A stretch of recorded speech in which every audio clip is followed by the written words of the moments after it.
নমস্কাৰ, মই কিশোৰ দাস। আপোনালোক সকলোৱে জানে যে মই কৰ্কট ৰোগত আক্ৰান্ত হৈ আছো আৰু মই যিহেতু চিকিৎসাৰ কাৰণে বোম্বেত আছিলো, মাজতে গুৱাহাটী গৈছিলো যদি আকৌ মই বিশেষ কাৰণত বোম্বেত আহিবলগীয়া হ'ল।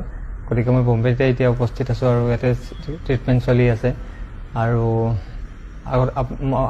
এতিয়ালৈ মই যিমানখিনি কাম কৰিছো আপোনালোক সকলোৱে মৰম কৰিছে, আশীৰ্বাদ কৰিছে আৰু সেইটোলৈ মই আজি চাগে মোৰ মনোবলটো আজিলৈ বহুত ষ্ট্ৰং হৈ আছে।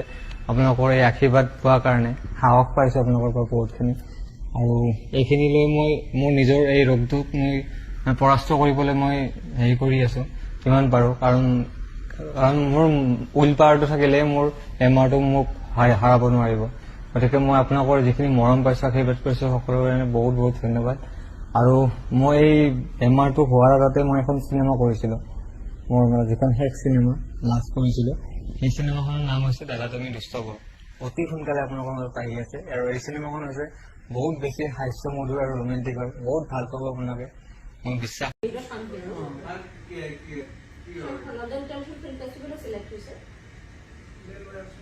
পঠাব লাগে না পঠাব লাগে ইয়াৰ পৰা তেওঁলোকে তাৰপৰা হেৰি আমাৰ যেনেকে সেই এডভাৰটাইজমেণ্ট বিলাক ওলায় তেনেকে ওলায়।